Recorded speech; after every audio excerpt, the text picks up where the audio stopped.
Act as per act YouTube ప్రేక్షకులందరికీ నమస్కారం. యాక్చువల్గా మన షెడ్యూల్ ప్రకారం ఈ వారం కోర్టు ధిక్కార చట్టం కంటెంప్ట్ ఆఫ్ కోర్ట్ యాక్ట్ గురించి మాట్లాడుకుందాం అనుకున్నాం. అయితే కొంతమంది ఫ్రెండ్స్ ఫోన్లు చేయటం ద్వారా మెసేజ్ల ద్వారా నాకేంటంటే ఈ డిసిప్లినరీ ప్రొసీడింగ్స్ గురించి వాళ్ళకు ఉన్నటువంటి కొన్ని డౌట్స్ క్లారిఫై చేస్తూ ఒక వీడియో చేయమని చెప్పడం జరిగింది.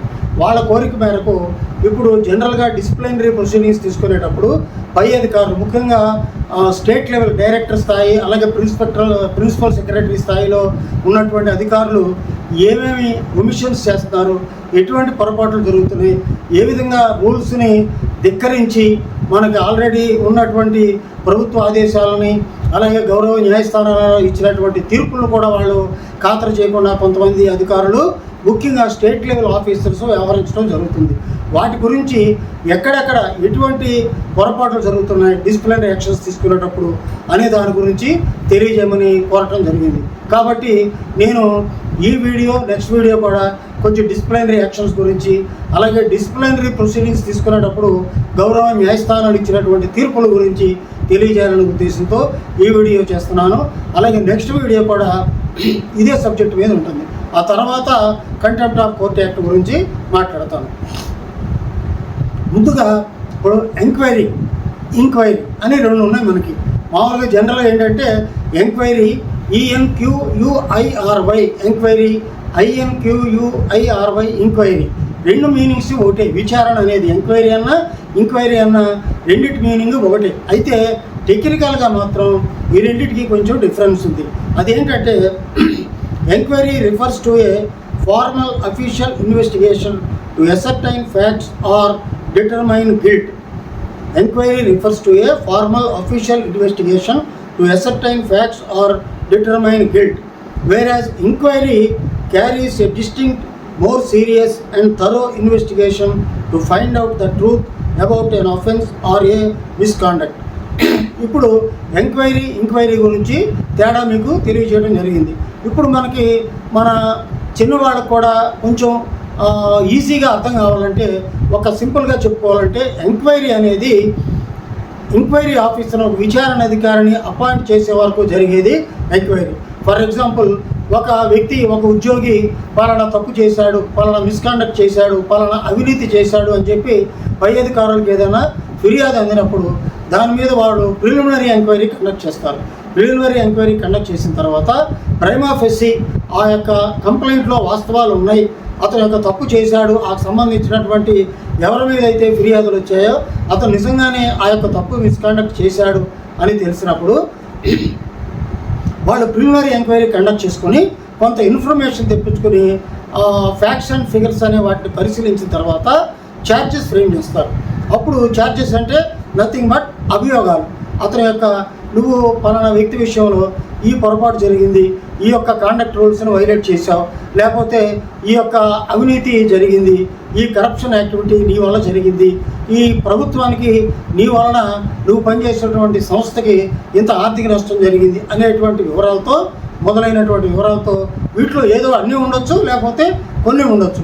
అటువంటి కాండక్ట్కి సంబంధించి అతనికి అభియోగాలు ఫ్రేమ్ చేస్తూ ఛార్జెస్ ఫ్రేమ్ చేస్తూ ఛార్జ్ షీట్ అనేది ఇవ్వడం జరుగుతుంది. అంటే ఇక్కడ మీకు ఈజీగా అర్థం కావాలంటే ఎవరి మీదైనా ఒక వ్యక్తి మీద ఏదైనా ఆరోపణలు వచ్చినప్పుడు ఫస్ట్ ప్రిలిమినరీ ఎంక్వైరీ కండక్ట్ చేసుకుని అతనికి ఆ ప్రిలిమినరీ ఎంక్వైరీలో ఆ సంబంధిత ఉద్యోగి తప్పు చేశాడు, అతని యొక్క విధి నిర్వహణలో నిజంగానే మిస్కాండక్ట్ అనేది నోటీస్ చేయడం జరిగితే అతనికి విచారణ అధికారి ఛార్జెస్ ఫ్రేమ్ చేస్తారు. డిసిప్లినరీ అధికారి ఛార్జ్ మెమో ఇచ్చినప్పుడు ఛార్జ్ మెమోకి ఆ సంబంధించిన అధికారి explanation are statement of defence అనేది సమర్పిస్తాడు.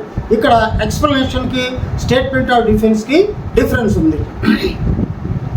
ఎక్స్ప్లెనేషన్ అంటే తప్పు చేసినప్పుడు ఆ ఉద్యోగి కనుక తప్పు చేస్తే నిజంగానే మీరు ఇచ్చినటువంటి అభియోగాల మీద అతను సమాధానం ఇస్తూ వాళ్ళ పై అధికారులు ఇచ్చినటువంటి అభియోగానికి సమాధానం ఇస్తూ మీరు ఇచ్చినటువంటి అభియోగాల్లో వాస్తవం ఉంది, నేను తెలియక ఈ పొరపాటు చేశాను, లేకపోతే ఈ పాలనా కారణం వల్ల నా యొక్క ప్రవర్తనలో, నా యొక్క విధిరేణంలో ఈ పొరపాటు దొరికింది కాబట్టి నా ప్రథమ తప్పుగా దీన్ని భావించి మన్నించమను, లేకపోతే మరొకసారి ఎటువంటి పొరపాటు చేయనను ఒక ఎక్స్ప్లెనేషన్, సంజాయిషి అనేది ఇస్తాడు. అలా కాకుండా అతనికి ఇచ్చినటువంటి ఛార్జెస్లో ఎటువంటి తప్పు చేయకపోతే ఇతను స్టేట్మెంట్ ఆఫ్ డిఫెన్స్ ఇస్తాడు. ఇతని యొక్క వాడు ఇచ్చినటువంటి అభియోగాలను ఇతను డినై చేస్తూ ఇతని యొక్క డిఫెన్స్ స్టేట్మెంట్ ఇస్తాడు. ఇది ఎక్స్ప్లెనేషన్కి, స్టేట్మెంట్ ఆఫ్ డిఫెన్స్కి ఉన్నటువంటి ముఖ్యమైన తేడా. ఎక్స్ప్లెనేషన్ అంటే అతను తప్పు చేసినప్పుడు సంజాయిషి రూపంలో నేను చేసిన దాంట్లో కొంత పొరపాటు ఉంది, నా యొక్క తప్పును క్షమించండి, నేను మరొకసారి ఈ యొక్క నా తప్పుని పునరావృతం కాకుండా చూసుకుంటాను అని తెలియజేసేది ఎక్స్ప్లెనేషన్. అలా కాకుండా మీరు ఇచ్చినటువంటి అభియోగాల్లో ఎటువంటి వాస్తవం లేదు, అభియోగాలన్నీ కూడా వాస్తవానికి, సత్యానికి దూరంగా ఉన్నాయి కాబట్టి నేను ఎటువంటి తప్పు చేయలేదు, నా యొక్క దీని మీద ఫర్దర్ యాక్షన్ డ్రాప్ చేయండి అని ఇచ్చేది స్టేట్మెంట్ ఆఫ్ డిఫెన్స్. ఈ స్టేట్మెంట్ ఆఫ్ డిఫెన్స్ అందిన తర్వాత డిసిప్లినరీ అధికారి అతను సంబంధిత ఉద్యోగి ఇచ్చినటువంటి స్టేట్మెంట్ ఆఫ్ డిఫెన్స్లో వాస్తవాలు లేకపోతే, లేదా అతను ఇచ్చినటువంటి డిఫెన్స్ స్టేట్మెంట్తో వాళ్ళు సాటిస్ఫై కాకపోతే నెక్స్ట్ ఏం చేస్తారంటే ఆ యొక్క అభియోగాల మీద విచారణ చేయడానికి ఒక అధికారిని నియమిస్తారు. ఆ అధికారినే ఎంక్వైరీ ఆఫీసర్ అంటారు. అంటే అప్పటి వరకు ప్రిలిమినరీ ఎంక్వైరీ కండక్ట్ చేయడానికి, అతని మీద వచ్చినటువంటి అభియోగాల మీద విచారణ జరపడానికి, వాదోపవాదాల నిమిత్తం ఛార్జెస్ ఫ్రేమ్ చేయడానికి, ఛార్జెస్కి అతను రిప్లై ఇవ్వడానికి అంతవరకు జరిగేది ఎంక్వైరీ. అతను రిప్లై ఇచ్చిన తర్వాత పై అధికారి అతని యొక్క రిప్లైతో, అతని యొక్క స్టేట్మెంట్ ఆఫ్ డిఫెన్స్తో సాటిస్ఫై కాకపోతే ఎంక్వైరీ అధికారిని అపాయింట్ చేస్తాడు. అంటే అతని మీద మోపబడినటువంటి అభియోగాల్లో వాస్తవాలు ఏంటో తేల్చి అతను తప్పు చేశాడా లేదా అనేది డీటెయిల్డ్ రిపోర్ట్ ఇవ్వమని చెప్పి ఒక విచారణాధికారిని అపాయింట్ చేస్తూ డిసిప్లినరీ అధికారి ఒక ఎంక్వైరీని ప్రపోజ్ చేస్తారు. దీన్ని ఎంక్వైరీ అంటారు. అంటే అప్పటి వరకు ఈ ఛార్జెస్ ఫ్రేమ్ చేసే వరకు, అతను స్టేట్మెంట్ ఆఫ్ డిఫెన్స్ సబ్మిట్ చేసే వరకు జరిగేది ఎంక్వైరీ, ఆ తర్వాత జరిగేది ఎంక్వైరీ.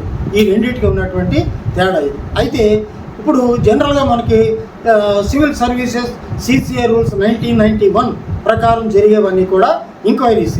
మేజర్ పెనాల్టీ ఇవ్వాలనుకున్నప్పుడు rule 20 of civil services CCA rules 1991 ప్రకారం పై అధికారులు ఎంక్వైరీ ఆఫీసర్ని అపాయింట్ చేసి విచారణ కొనసాగిస్తారు. ఇదంతా కూడా జరిగేది ఎంక్వైరీ అంటారు. అయితే ఈ ఎంక్వైరీలో కూడా కొన్ని మేజర్ ప్రాబ్లమ్స్ ఉంటాయి. పై అధికారులు తెలియక కొంతమంది చేస్తే, తెలిసి కూడా వాడి ఇగోని చల్లార్చుకోవడం కోసం, వాడి ఇగో కోసం రూల్స్ తెలియజేసినప్పటికీ కూడా కొంతమంది పై అధికారులు కింద వాళ్ళని వేధించడమే లక్ష్యంగా పెట్టుకొని వాళ్ళని కింద ఉద్యోగస్తుల్ని వేధింపులకు గురి చేయడానికి అన్నట్టుగా ఛార్జ్ మెంబర్ల మీద ఫర్దర్ యాక్షన్ తీసుకోవడం జరుగుతుంది. ఒకవేళ ఎందుకంటానంటే అందరూ అధికారులు కాదు, కొందరు అధికారులు మాత్రం ఆ విధంగా రూడ్గా బిహేవ్ చేస్తున్నారు. ప్రతి దానికి కూడా ఏదైనా ఒక ఉద్యోగి తప్పు చేశాడు అన్నప్పుడు అతని మీద చర్యలు తీసుకోవడానికి ఒక ప్రొసీజర్ ఉంది. గవర్నమెంట్ ఒక ప్రొసీజర్ లేట్ డౌన్ చేసింది. అలాగే గౌరవ న్యాయస్థానాలు కూడా ఈ డిసిప్లినరీ ప్రొసీడింగ్స్ గురించి ఎన్నో తీర్పులు ఇవ్వటం జరిగింది. సుప్రీంకోర్టు దగ్గర నుంచి రాష్ట్రాల హైకోర్టుల వరకు కూడా ఈ గౌరవ న్యాయస్థానాలు అన్నీ కూడా ఎన్నో తీర్పులను ఇచ్చాయి. అయినప్పటికీ ఇటు CCA రూల్స్, గవర్నమెంట్ ఆదేశాలు, AP రివైజ్డ్ పెన్షన్ రూల్స్, అలాగే గౌరవ న్యాయస్థానాలు ఇచ్చినటువంటి తీర్పులు వేటిని కూడా ఖాతరు చేయకుండా మేము పట్టిన కొందేలకు 3 కాళ్ళు అన్నట్టుగా కొంతమంది అధికారులు వ్యవహరిస్తూ డిసిప్లినరీ యాక్షన్స్ తీసుకోవడం జరుగుతుంది. ఆ తీసుకోవడంలో కొన్ని పొరపాట్లు జరుగుతున్నాయి. వాటి గురించి కొంచెం క్లారిఫై చేయమని మన మిత్రులు కొంతమంది అడగటం వల్ల ఈ యొక్క వీడియో చేస్తున్నాను. ఇక్కడ జరిగేటువంటి మేజర్ మిస్టేక్స్ ఎక్కడ జరుగుతున్నాయి అంటే ఇష్యూ ఆఫ్ ఛార్జ్ షీట్ ఇచ్చేటప్పుడు ఫస్ట్ ప్రిలిమినరీ ఎంక్వైరీ అయిపోయిన తర్వాత ప్రైమా ఫేసి దాంట్లో వాస్తవం ఉందన్నప్పుడు డిసిప్లినరీ అధికారి ఏం చేస్తారంటే ఛార్జ్ షీట్ ఇవ్వడం అనేది ఇష్యూ చేస్తారు. ఈ ఛార్జ్ షీట్లోనే ఛార్జ్ 1, 2, 3, 4, 5 అని చెప్పి ఏవో కొన్ని అతని మీద అభియోగాలు మోపుతూ ఛార్జ్ మేము ఇష్యూ చేయడం జరుగుతుంది. ఈ ఛార్జెస్ ఫ్రేమ్ చేసేటప్పుడే జాగ్రత్తగా ఉండాలి పై అధికారులు. ఏంటంటే charge must be clear, it should not B vague అనమాట. అంటే ఛార్జీ ప్రతి అభియోగం ఏంటనేది, అది ఆ అభియోగం ఏ రూల్ను వైలేట్ చేస్తున్నాడు, అతని యొక్క చేసిన తప్పు ఏంటనేది క్లియర్గా ఉండాలి తప్ప నువ్వు విధి నిర్వహణలో పొరపాటు చేసావు, తప్పు చేసావు అని వేగ్గా ఇస్తే మాత్రం చెల్లదు. కాబట్టి ఛార్జ్ మెమో ఇచ్చేటప్పుడు చాలా క్లియర్గా, వేగ్గా లేకుండా క్లియర్ కట్గా ట్రాన్స్పరెంట్గా ఉండాలి ఛార్జ్ మెమో. అంటే అతను చేసినటువంటి తప్పు ఏంటనేది, అది ఏ సెక్షన్ ప్రకారం తప్పు అవుతుంది, ఏ రూల్ ప్రకారం అతను వైలేట్ చేశాడు, విధి నిర్వహణలో తప్పు చేశాడు అనే దాన్ని క్లియర్ కట్గా తెలియజేస్తూ ఛార్జ్ మెమో ఇష్యూ చేయాలి. ఇంకొక ముఖ్య విషయం ఏంటంటే, కొంతమంది అధికారులు ఛార్జ్ మెమోలోనే పనిష్మెంట్ కూడా ప్రపోజ్ చేస్తున్నారు. ఛార్జ్ మెమోలో ఎట్టి పరిస్థితుల్లోనూ పనిష్మెంట్ అనేది దాని ప్రసక్తి రాకూడదు. ఈ విషయంలో గౌరవ సుప్రీంకోర్టు వారు ఇచ్చినటువంటి తీర్పులు కూడా ఉన్నాయి.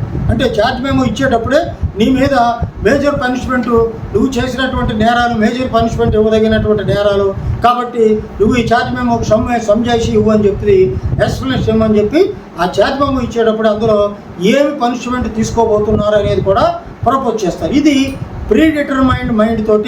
ప్రీడిటర్మైండ్గా చేసినట్టుగా, ముందుగా ఆలోచించి చేసినట్టుగా పరిగణించబడి ఈ యొక్క ఛార్జ్ మెమో చెల్లనిదిగా భావించి కోర్టు వారు దీంట్లో ఇంటర్ఫీర్ అయ్యి ఆ ఛార్జ్ మెమోని క్వాష్ చేసే అవకాశం 100% ఉంటుంది. కాబట్టి ఛార్జెస్ ఫ్రేమ్ చేసేటప్పుడు ఛార్జ్ మెమోలో ఎట్టి పరిస్థితుల్లోనూ కూడా పనిష్మెంట్ గురించి ప్రస్తావన అనేది రాకూడదు. Next, appointment of presenting officer. ప్రతి దానికి కూడా rule 20 of civil services CCA rules 1991 ప్రకారం చర్యలు తీసుకునేటప్పుడు, క్రమశిక్షణ చర్యలు తీసుకోవాలనుకున్నప్పుడు కంపల్సరీగా ప్రెజెంటింగ్ ఆఫీసర్ని అపాయింట్ చేయటం అనేది జరగాలి. అయితే ఒక్కొక్కసారి ప్రెజెంటింగ్ ఆఫీసర్ని అపాయింట్ చేయకుండా కూడా ఎంక్వైరీ కండక్ట్ చేయొచ్చు. ఆ enquiry officer can discharge his duties as presenting officer as well as enquiry officer. కాబట్టి ప్రెజెంటింగ్ ఆఫీసర్ విధులని ఎంక్వైరీ ఆఫీసరే నిర్వహించి రెండు అతనే నిర్వహించవచ్చు. అయితే ప్రెజెంటింగ్ ఆఫీసర్ని అపాయింట్ చేయనప్పుడు ఈ రూల్ చెల్లుతుంది. వన్స్ ప్రెజెంటింగ్ ఆఫీసర్ని అపాయింట్ చేసిన తర్వాత ఆ ప్రెజెంటింగ్ ఆఫీసరు యాక్షన్ లేకుండా, ప్రెజెంటింగ్ ఆఫీసర్ ఎటువంటి రిపోర్టు సబ్మిట్ చేయకుండా ఎంక్వైరీ ఆఫీసరే ఆ అపాయింట్ అయినటువంటి ప్రెజెంటింగ్ ఆఫీసర్ని పక్కన పెట్టి ఎంక్వైరీ ఆఫీసరే బోత్ రోల్స్ ప్లే చేస్తే కనుక ఆ ఎంక్వైరీ చెల్లదు. ఇలా జరిగిన సందర్భాలు చాలా ఉన్నాయి. అయితే ఇక్కడ ఇంకొక ముఖ్యమైనటువంటి విషయం మన ఉద్యోగులు తెలుసుకోవాలి. అదేంటంటే, ప్రెజెంటింగ్ ఆఫీసర్ని ఒక్కొక్కసారి ప్రభుత్వం ఏం చేస్తుందంటే ఒక అడ్వకేట్ని, ఒక లీగల్ ఆఫీసర్ని, ఒక లీగల్ ఎక్స్పర్ట్ని ప్రెజెంటింగ్ ఆఫీసర్గా అపాయింట్ చేసే అవకాశం ఉంటుంది. అటువంటి అప్పుడు ఆ ప్రెజెంటింగ్ ఆఫీసర్ దేనికి అపాయింట్ చేస్తారనుకున్నాం? ఎంక్వైరీ ఆఫీసర్కి, ఆ విచారణ చేసేటువంటి అధికారికి సహకారం అందించడం కోసం అతనికి సపోర్టింగ్గా ప్రెజెంటింగ్ ఆఫీసర్ని అపాయింట్ చేస్తారు. అయితే మరి ఛార్జీడ్ ఆఫీసర్ కూడా అవసరం అనుకుంటే అతను కూడా ఒక ఉద్యోగి సపోర్టు తీసుకోవచ్చు. అతన్ని డిఫెన్స్ అసిస్టెంట్ అంటాం. అంటే ఉద్యోగికి ఛార్జ్ మెమో ఇష్యూ చేసినప్పుడు, ఛార్జెస్ మీద విచారణ జరుగుతున్నప్పుడు ఎంక్వైరీ ఆఫీసర్ని అపాయింట్ చేసినప్పుడు ప్రెజెంటింగ్ ఆఫీసర్ కూడా ఆ విచారణలో కనుక అపాయింట్ అయితే ఛార్జ్డ్ ఆఫీసర్ కూడా ఒక డిఫెన్స్ అసిస్టెంట్ని అపాయింట్ చేసుకుని అతని యొక్క సపోర్ట్ తీసుకునే అవకాశం ఉంది. దానికి పై అధికారికి, ఆ డిసిప్లినరీ అధికారికి కనుక ఇతను రిక్వెస్ట్ పెట్టుకుంటే, నేను ఒక డిఫెన్స్ అసిస్టెంట్ని పెట్టుకోవాలనుకుంటున్నాను ఈ విచారణలో నాకు సపోర్ట్గా అని అడిగితే తప్పకుండా పై అధికారులు దాన్ని ఆమోదించి అతనికి ఉత్తర్వులు ఇస్తారు. ఇక్కడ ఒక ముఖ్య విషయం గమనించాలి. ఏంటంటే, ఈ డిఫెన్స్ అసిస్టెంట్గా కూడా ఆ charged officer can engage and advocate as a defence assistant. అంటే ఈ ఛార్జ్డ్ ఆఫీసర్ కూడా తనకు సపోర్ట్గా ఒక అడ్వకేట్ని అపాయింట్ చేసుకోవచ్చు. ఎప్పుడు ప్రెజెంటింగ్ ఆఫీసరు అడ్వకేట్ అపాయింట్ అయినప్పుడు, ప్రెజెంటింగ్ ఆఫీసర్గా అడ్వకేట్ని కనుక ప్రభుత్వం అపాయింట్ చేసినప్పుడు మాత్రమే ఈ యొక్క ఛార్జ్డ్ ఆఫీసర్ కూడా తనకు డిఫెన్స్ అసిస్టెంట్గా అడ్వకేట్ని అపాయింట్ చేసుకోవచ్చు. అలా కాకుండా ప్రెజెంటింగ్ ఆఫీసర్ ఏదైనా ఒక సివిల్ ఆఫీసర్ మన డిపార్ట్మెంట్లో అఫీషియల్ అయినప్పుడు మాత్రం ఈ ఛార్జ్డ్ ఆఫీసరు తనకు డిఫెన్స్ అసిస్టెంట్గా అడ్వకేట్ని పెట్టుకోవడానికి వీల్లేదు. ఎప్పుడైతే ప్రెజెంటింగ్ ఆఫీసర్గా ఒక అడ్వకేట్ అపాయింట్ అవుతారో అప్పుడు మాత్రమే ఈ ఛార్జ్డ్ ఆఫీసరు తనకి సపోర్ట్గా డిఫెన్స్ అసిస్టెంట్ని అడ్వకేట్గా అపాయింట్ చేసుకోవచ్చు. ఈ యొక్క క్లాజు తప్పకుండా పై అధికారులు గమనించి అతనికి అనుమతి ఇవ్వడం జరుగుతుంది, ఇవ్వాలి తప్పకుండా. అతను ఎప్పుడైతే ప్రెజెంటింగ్ ఆఫీసర్గా ఒక అడ్వకేట్ అపాయింట్ అవుతాడో ఇక్కడ డిఫెన్స్ అసిస్టెంట్గా కూడా ఛార్జ్డ్ ఆఫీసరు తనకు సపోర్ట్గా ఒక అడ్వకేట్ని తీసుకోవచ్చు. ఈ విషయంలో ఒక గమ్మత్తైనటువంటి జడ్జిమెంటు సుప్రీంకోర్టు వారు ఇచ్చారు. 1996 ప్రాంతంలో ఒక మహారాష్ట్రలో ఉన్నటువంటి ఒక ల్యాబ్ అటెండెంట్, ఒక చిన్న ఉద్యోగి, 4th class employee, lab attendant అనే అతని మీద ఒక అభియోగాలు మోపి అతన్ని సస్పెండ్ చేశారు. ఏదో తప్పు చేశాడని చెప్పి అతను మిస్కాండక్ట్ మీద ఒక ల్యాబ్ అటెండెంట్ని సస్పెండ్ చేయడం జరిగింది. 1996లో జరిగినటువంటి ఇన్సిడెంట్. అతన్ని విచారించేటప్పుడు ప్రెజెంటింగ్ ఆఫీసర్గా ఆ కన్సర్న్ డిసిప్లినరీ అథారిటీ అడ్వకేట్ని అపాయింట్ చేశారు. అడ్వకేట్ని అపాయింట్ చేసినప్పుడు ఈ ల్యాబ్ అటెండెంట్ ఏం చేశారంటే, నాకు కూడా డిఫెన్స్ అసిస్టెంట్గా నేను కూడా ఒక అడ్వకేట్ని అపాయింట్ చేసుకుంటాను అని అనుమతి కోరితే అనుమతి ఇచ్చారు. అంతవరకు బాగానే ఉంది. అయితే ఎంక్వైరీ అయిపోయిన తర్వాత ఈ ల్యాబ్ అటెండెంట్ ఏం చేశారంటే, మీరు ప్రెజెంటింగ్ ఆఫీసర్గా అపాయింట్ అయినటువంటి అడ్వకేట్కి ఏ యొక్క లీగల్ ఛార్జెస్ అయితే పే చేశారో, నేను అపాయింట్ చేసుకున్నటువంటి డిఫెన్స్ అసిస్టెంట్ కూడా అదే విధంగా లీగల్ ఛార్జెస్ పే చేయండి అని చెప్పేసి పై అధికారికి అప్లికేషన్ పెట్టారు. అయితే ఎక్కడా కూడా ఈ రూల్స్లో కానీ ప్రభుత్వం డిసిప్లినరీ యాక్షన్ ప్రొసీడింగ్స్లో కానీ ఎక్కడ కూడా ఆ ప్రావిజన్ లేదని చెప్పేసి గవర్నమెంట్ వారు ఈ ల్యాబ్ అటెండెంట్ ఎప్పుడైతే తన డిఫెన్స్ అసిస్టెంట్కి లీగల్ ఫీజెస్ చెల్లించమని దరఖాస్తు చేసుకున్నాడో దాన్ని తిరస్కరించాడు. తిరస్కరిస్తే ఇతను బాంబే హైకోర్టులో కేసు ఫైల్ చేశాడు. కేసు ఫైల్ చేస్తే ఆ హైకోర్టు ఏం చేసిందంటే, ఈ ల్యాబ్ అటెండెంట్కి సపోర్ట్గా అతను పెట్టుకున్నటువంటి డిఫెన్స్ అసిస్టెంట్గా ఎవరైతే లాయర్ని పెట్టుకున్నారో ఆ లాయర్కి ఇచ్చేటువంటి లీగల్ ఫీజెస్ చెల్లించండి అని చెప్పేసి ఆర్డర్స్ ఇచ్చింది. ఇది భారతదేశ చరిత్రలో ఫస్ట్ ఆర్డర్ అనమాట. ఈ విధంగా ఇచ్చినటువంటి మొట్టమొదటి ఆర్డర్. అయితే వాళ్ళు ఏం చేశారంటే, దీన్ని కూడా ఒప్పుకోకుండా కన్సర్న్ అథారిటీస్ సుప్రీంకోర్టులో అప్పీల్ చేశారు. ఏమని, ఇలాగ డిఫెన్స్ అసిస్టెంట్కి లీగల్ ఛార్జెస్ చెల్లించడం అనేది ఇంతవరకు జరగలేదు, అసలు ఆ ప్రావిజనే మా దగ్గర లేదు, కాబట్టి దీన్ని కొట్టివేయవలసిందిగా కోరుతున్నామని చెప్పేసి వాళ్ళు అప్పీల్ చేశారు. అప్పీల్ చేస్తే సుప్రీంకోర్టు కూడా దీన్ని క్లియర్గా పరిశీలించి గౌరవ న్యాయస్థానం వారు ఏం చేశారంటే, అతనికి హైకోర్టు వారు ఇచ్చినటువంటి ఉత్తర్వులు సబబుగానే ఉన్నాయి. ఎందుకంటే అతను ఒక 4th క్లాస్ ఎంప్లాయీ, ఒక ల్యాబ్ అటెండెంట్, కాబట్టి అందులో మీరు సస్పెండ్ చేశారు. అటువంటి పరిస్థితుల్లో ఈ will be paid only subsistence allowance. కాబట్టి అతను ఎలా బేర్ చేస్తారు? మీరేమో ఒక డిసిప్లినరీ అథారిటీ పై అధికారం ఉన్నారు, అతనికి సపోర్ట్గా ప్రెజెంటింగ్ ఆఫీసర్గానేమో ఒక అడ్వకేట్ని పెట్టారు. అటువంటి పరిస్థితుల్లో ఒక చిన్న ఉద్యోగస్తులు, ఒక ల్యాబ్ అటెండెంట్, ఒక 4th క్లాస్ ఎంప్లాయీ ఎలా తట్టుకుంటాడు? ఎలా అతను ఆ డిసిప్లినరీ ఎంక్వైరీ అనేది ఫేస్ చేయగలడు? కాబట్టి అతను ఒక అడ్వకేట్ని సపోర్ట్గా పెట్టుకోవడం, డిఫెన్స్ అసిస్టెంట్గా పెట్టుకోవడం అనేది కరెక్టే. అతనికి మీరు సస్పెన్షన్లో ఉన్నాడు కాబట్టి, అతను ఒక చిన్న ఉద్యోగి కాబట్టి ఈ cannot bear the legal charges for the defence assistant. కాబట్టి ప్రభుత్వం ఖచ్చితంగా ఆ డిఫెన్స్ అసిస్టెంట్కి అడ్వకేట్ ఛార్జెస్, ఆ యొక్క ప్రెజెంటింగ్ ఆఫీసర్గా వచ్చినటువంటి అడ్వకేట్కి ఏ విధంగా లీగల్ ఛార్జెస్ పే చేశారో ఇతని యొక్క డిఫెన్స్ అసిస్టెంట్ కూడా అదే విధంగా లీగల్ ఛార్జెస్ పే చేయాలని చెప్పి గౌరవ సుప్రీంకోర్టు వారు తీర్పునివ్వటం, ఆ యొక్క అప్పీల్ని కొట్టివేసి ఆ యొక్క ఉద్యోగికి ఎవరికైతే ఉద్యోగి అయితే చిన్న ఉద్యోగి అయితే ఉన్నాడో అతనికి సపోర్టింగ్గానే తీర్పు ఇవ్వడం జరిగింది. ఇది చాలా remarkable judgement of the honourable supreme court. మన భారతదేశ చరిత్రలో మొట్టమొదటిసారిగా ఒక చిన్న ఉద్యోగి సుప్రీంకోర్టుకి వెళ్ళి ఫైట్ చేస్తే అతనికి ఫేవర్గా వచ్చినటువంటి జడ్జిమెంట్. కాబట్టి న్యాయస్థానాలు ఎప్పుడు కూడా మనం ఉద్యోగస్తులకు అన్యాయం జరిగినప్పుడు న్యాయం చేయడానికి ముందుకు వస్తాయి. గౌరవ న్యాయస్థానాలు ఎప్పుడు అన్యాయం చేయదు అని తెలియజేయడానికి ఇది ఒక గొప్ప ఉదాహరణ. అయితే మనం కోరేటువంటి కోరిక, మనం వేసేటువంటి అప్లికేషన్ సబబుగా, జెన్యూన్గా, రీజనబుల్గా ఉండాలి. ఉన్నప్పుడు తప్పకుండా మనకు న్యాయం జరుగుతుందని చెప్పడానికి ఇది ఒక ముఖ్యమైనటువంటి ఉదాహరణ. తర్వాత ఇంకొక ముఖ్య విషయం ఏంటంటే ఎంక్వైరీ ఆఫీసర్స్ రిపోర్ట్. ఫైనల్గా ఎంక్వైరీ ఆఫీసర్స్ రిపోర్ట్ అనేది ఆ యొక్క డెలింక్వెంట్ ఆఫీసర్కి ఇస్తారు. అతని ఛార్జెస్ మీద ఎంక్వైరీ ఆఫీసర్ని అపాయింట్ చేసిన తర్వాత, అతని విచారణ పూర్తి చేసిన తర్వాత ఆ రిపోర్ట్ని అతనికి కమ్యూనికేట్ చేస్తారు. ఇక్కడ గమనించాల్సినటువంటి ఒక ముఖ్య విషయం ఉంది. ఏంటంటే గతంలో ఛార్జ్డ్ ఆఫీసర్కి ఎంక్వైరీ రిపోర్ట్తో పాటు షోకాజ్ నోటీస్ కూడా ఇచ్చేవారు. షోకాజ్ నోటీస్ అంటే నీ మీద నువ్వు పలానా తప్పు చేశావు, ఎంక్వైరీలో నీ యొక్క మిస్కాండక్ట్ అనేది ప్రూవ్ అయింది, కాబట్టి వై డిసిప్లినరీ యాక్షన్, లేకపోతే అతను why your annual grade increments for 1 year or 2 years should not be stopped అని చెప్పేసి అతనికి ఒక షోకాజ్ నోటీస్ ఇస్తారు. ఆ షోకాజ్ నోటీస్ ఇచ్చి దాని మీద కూడా అతని యొక్క రిప్లై తీసుకుంటారు. అయితే ప్రస్తుతం ఆ షోకాజ్ నోటీస్ ఇవ్వడం అనేది రద్దు చేయబడింది. ఎందుకంటే article 311(2) of constitution of India ప్రకారం ప్రతి ఉద్యోగికి రీజనబుల్ ఆపర్చునిటీ అనేది ఇవ్వాలని చెప్పేసి ఆ 311(2) ఆఫ్ ఆర్టికల్ 311(2) ఆఫ్ ఇండియన్ కాన్స్టిట్యూషన్లో చెప్పడం జరిగింది.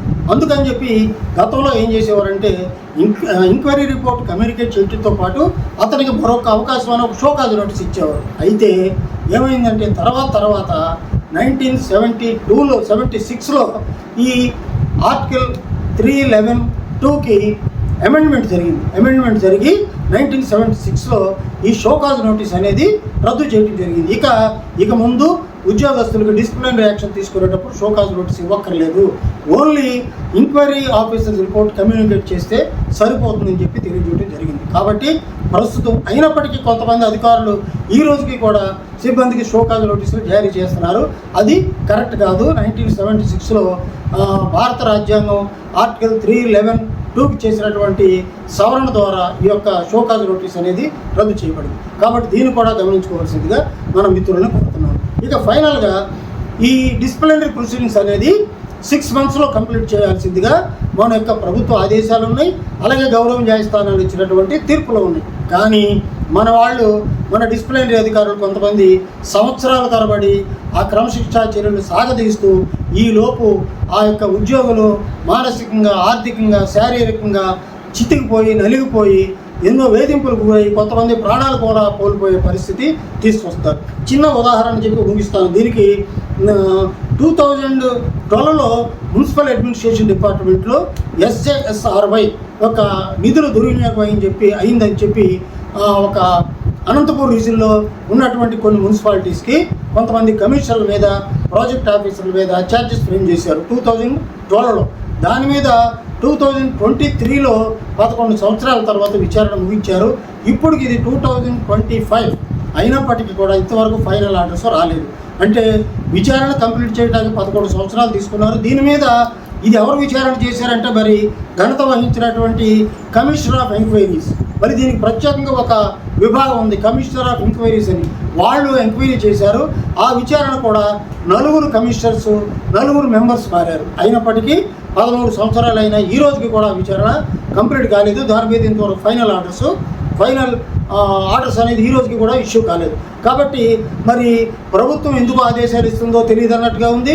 గౌరవ న్యాయస్థానాలు ఇచ్చినటువంటి ఆదేశాలను కూడా పూర్తిగా ధిక్కరించి కొంతమంది అధికారులు మా పని మాదే, మా ఇష్టారాజ్యంగా మేము చేస్తామని వ్యవహరిస్తున్నారు. కాబట్టి ఇటువంటివన్నీ కూడా మనం గమనించుకొని మరి ఉద్యోగస్తులు న్యాయం కోసం పోరాడాల్సిన అవసరం ఉంది.